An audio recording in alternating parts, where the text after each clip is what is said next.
আর শুরু থেকে অর্থাৎ গত বৃহস্পতিবার যখন আইপ্যাকের অফিস এবং প্রতীক জৈনের বাড়িতে তল্লাশি চালানো হয়, তারপর থেকেই রাজনৈতিক উত্তাপ একেবারে চূড়ান্ত পর্যায়ে পৌঁছেছে। গতকালই সুপ্রিম কোর্টে ইডি জোড়া পিটিশন দাখিল করে এবং অভিষেক বন্দ্যোপাধ্যায় যা নিয়ে সুর চড়িয়েছেন, তিনি অভিযোগ করছেন যে তল্লাশি নয়, তথ্য চুরি করতে এসেছিল কেন্দ্রীয় এজেন্সি। আইপ্যাকে ইডি তল্লাশি নিয়ে এভাবেই আক্রমণ শানিয়েছেন অভিষেক বন্দ্যোপাধ্যায়।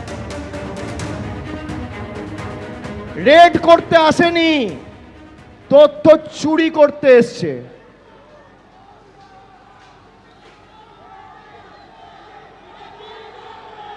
যদি রেড করতে যেতেন তাহলে হায়দ্রাবাদের অফিসেও রেড হতো, দিল্লির অফিসেও রেড হতো, আর আইপ্যাকের অন্য যারা ডিরেক্টর আছে, একটা কোম্পানিতে রেড করলে যতজন ডাইরেক্টর আছে তার বাড়িতে রেড করতে হবে। আর যদি কোম্পানির ডিরেক্টর স্পেসিফিক রেড হয়, তাহলে আপনি আইপ্যাকের অফিসে কেন গেছেন?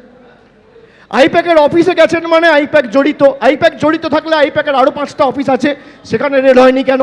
খালি বাংলায় কেন? এগুলো যুক্তির মাধ্যমে মানুষকে বোঝাতে হবে। যুক্তি আমাদের অস্ত্র, ফোন আমাদের অস্ত্র। ফেসবুক লাইভ করুন, মানুষকে বোঝান। বিজেপির নেতারা যখন টাকা নেয়, ক্যামেরায় ধরা পড়ে, তখন ইডি দেখতে পায় না, চোখ কানা হয়ে যায় না? যারা বিজেপিতে গেছে সব দোয়া তুলসী পাতা হয়ে গেছে। আর যারা বিজেপির বিরুদ্ধে লড়ছে তারা সবাই খারাপ, তারা সবাই চোর, আর তুমি সাধু। আমি কথা দিচ্ছি, দিল্লি তৃণমূল কংগ্রেস যাবে। আর আজকে মাঠে যা লোক হয়েছে, দিল্লির নেতাদের বলবো, খালি ছবিটা সংবাদ মাধ্যমের পর্দায় আর ফেসবুকে একবার দেখবেন, রাতের ঘুম চলে যাবে, রাতের ঘুম চলে যাবে।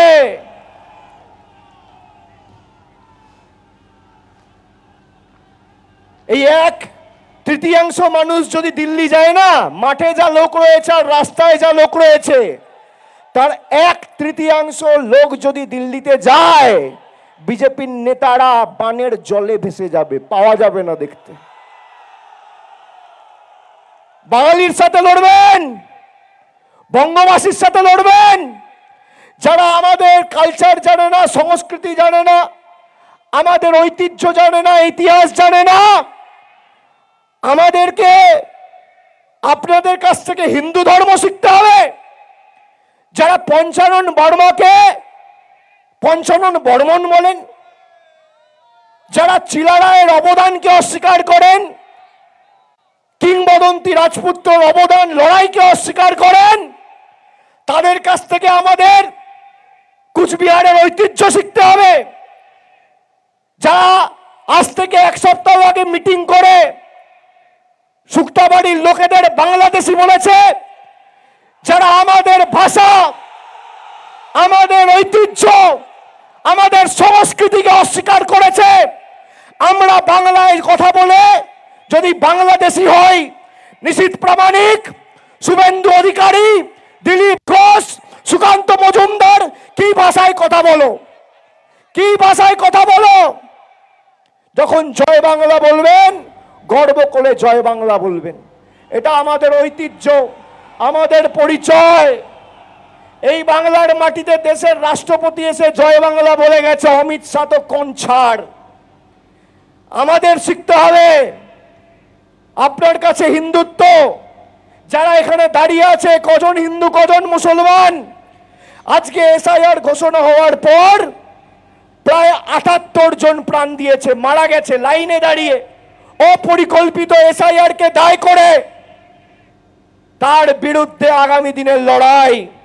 যারা বাংলার মানুষকে প্রাণে মারতে চেয়েছে, বিএসএফ দিয়ে বছরের পর বছর শ্রমিক, কৃষক, চাষিদের অত্যাচার করেছে, দিনহাটায় প্রেম কুমার বর্মনকে পেলেট গুলি দিয়ে 170টা গুলি দিয়ে ঝাঁঝরা করে মেরেছে। যারা চাষ করতে যাচ্ছে, যারা চাষ করতে যাচ্ছে, তাদেরকে পাচারকারী বলে সন্দেহ করে প্রাণে মারা হচ্ছে। কে মারছে? বিজেপির অমিত শাহর অধীনস্থ বিএসএফ। তার প্রতিমন্ত্রী কে ছিল? এই লোকসভা কেন্দ্রের সাংসদ নিশীথ প্রামাণিক। আপনাদেরকে আমি কৃতজ্ঞতা ধন্যবাদ জানাই, কুচবিহারের মানুষকে আমি স্যালুট জানাই যে 2024 সালে 78,000-এর ব্যবধানে আপনারা তৃণমূলকে জিতিয়ে বিজেপির আবর্জনাটাকে দূর করেছেন। এবার 9টা বিধানসভার মধ্যে, না দাঁড়াক, সবাই আসো, 9টা বিধানসভার মধ্যে 6-3 নয়, 4-5 নয়, 7-2 নয়, 8-1 নয়, তৃণমূলের পক্ষে 9-0 করতে হবে। যে কটা আবর্জনা আছে একদম সাফ করতে হবে, সমূলে উপড়ে ফেলতে হবে, তবেই এরা শিক্ষা পাবে। যারা আমাদের ভাষা জানে না, আমাদের মনীষীদের অপমান করে, রবীন্দ্রনাথ ঠাকুরের নাম জানে না, রবীন্দ্রনাথ ঠাকুরকে দেশের স্বরাষ্ট্রমন্ত্রী বলছে রবীন্দ্রনাথ সান্যাল, কবিগুরু রবীন্দ্রনাথ ঠাকুরের জন্মস্থান বলছে শান্তিনিকেতন। গতকাল স্বামী বিবেকানন্দর জন্ম জয়ন্তী ছিল, বিজেপির প্রাক্তন রাজ্যের সভাপতি সুকান্ত মজুমদার স্বামীজিকে বলছে অজ্ঞ বামপন্থী প্রোডাক্ট। এই অমিত শাহ নেতৃত্বাধীন 2019 সালে ঈশ্বরচন্দ্র বিদ্যাসাগরের মূর্তি ভেঙেছিল বিজেপির জল্লাদরা। মা দুর্গার বংশ পরিচয় নিয়ে প্রশ্ন করে, তাদের কাছে আমাদের হিন্দুত্ব শিখতে হবে? এই বিজেপির সাংসদ জগন্নাথ সরকার বলছে বিজেপি ক্ষমতা এলে বাংলাদেশ আর ভারতের কাটা কাটা বেড়াতারের কোনো বর্ডার থাকবে না, কোনো কাটাতারের বর্ডার থাকবে না, তারা নাকি উঠিয়ে দেবে। তারা আবার সীমানা সুরক্ষিত করতে চায়। আমি আপনাদের জিজ্ঞেস করব, এই চুপ করে বসো, এই ভাই চুপ করে বসো, চুপ করে বসো, সবাই দেখতে পাবে। এই ওকে বসাও তো, চুপ করে বসো, সবাই দেখতে পাবে, আমি সামনে দাঁড়িয়ে বলছি, কারোর অসুবিধা হবে না। আর আমাদের এই উৎসাহটা কিন্তু ধরে রাখতে হবে, যেখানে লড়াই করা সেখানে লড়তে হবে। এটা তো আমাদের পরিবার, এটা তো আমাদের পরিবার। লড়াইয়ের উৎসাহ উদ্দীপনা আগামী 100 দিন মাঠে ঘাটে দেখাতে হবে, মাথায় থাকে যেন।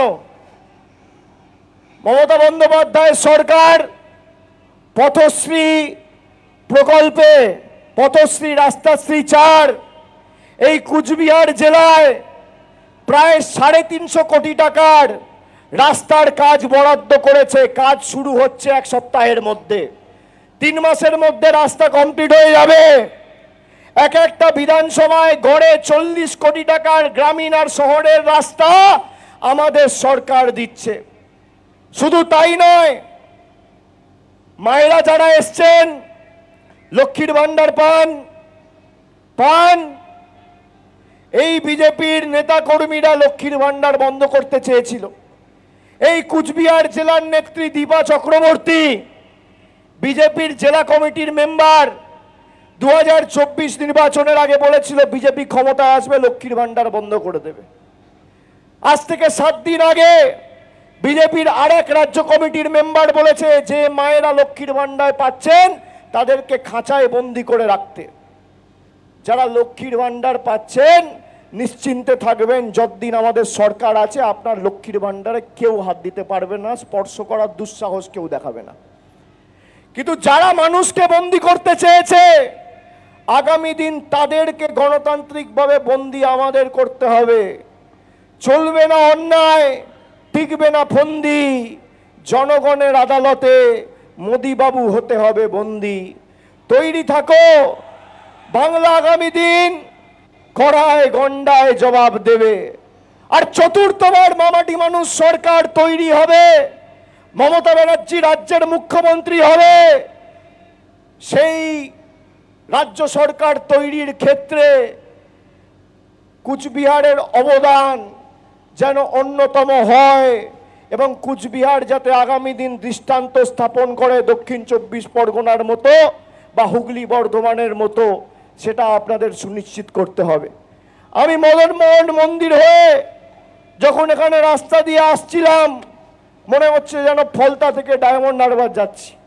এই ভালোবাসা, এই আস্থা, এই উৎসাহ এই উন্মাদনা, এই উদ্দীপনা টাকা দিয়ে কেনা যায় না। যারা এই কাঠ ফাটা রোদে সকাল 10টা থেকে ছবি পাচ্ছি, মাঠে লোক এসছে, এখন বাজে 2:30, মানে 4.5 ঘন্টা ধরে যারা কাঠ ফাটা রোদ্রের তীব্র দাবদাহকে উপেক্ষা করে যারা মাঠে বসে রয়েছে, তারা অভিষেক বন্দ্যোপাধ্যায়কে দেখবে এবং তার কথা শুনবে বলে আসেনি। তারা সিদ্ধান্ত নিয়ে এসছে যে বিজেপি নিশীথ প্রামাণিক, শুভেন্দু অধিকারীর মতো ছাইপাস যারা এখানে আছে তাদেরকে উপড়ে ফেলে আগামী দিন যোগ্য জবাব এবং উচিত শিক্ষা আমরা দেব।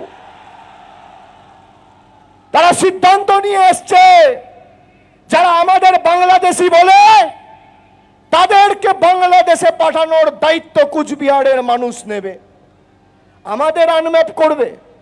যারা বাংলায় জন্মেছে, যারা বড় হয়েছে, কাজ করেছে, এই মাটিতে ঘর, এখানে বাড়ি, এখানে বেড়ে ওঠা, এখানে কাজ করা, আমাদের থেকে আমাদের জমি মাটি কেড়ে নিয়ে আমাদের বাংলাদেশি বলে বাংলাদেশে পাঠাবে। ক্ষমতা থাকলে স্পর্শ করে দেখাবেন। যারা স্টেজে দাঁড়িয়ে আছে, ক্ষমতা থাকলে স্পর্শ করে দেখাবেন তৃণমূলের এক একটা সৈনিক যতদিন শরীরে রক্ত আছে বুকের রক্ত দিয়ে প্রত্যেকটা পরিবারকে আগলাবে।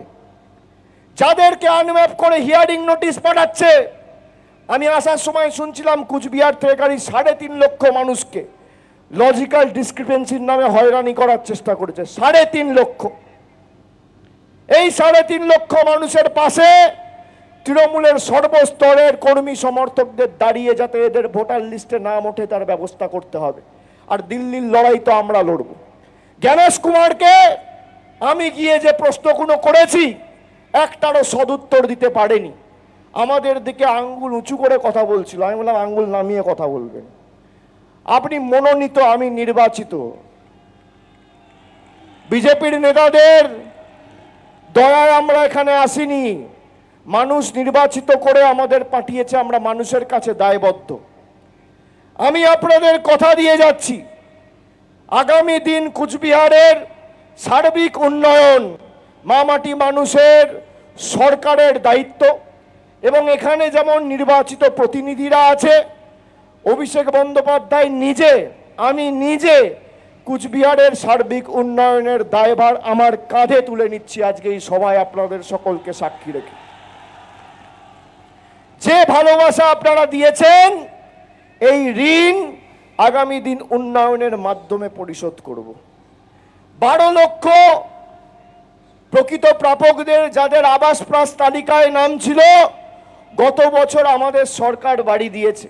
এবিপি আনন্দ, এগিয়ে থাকে, এগিয়ে রাখে।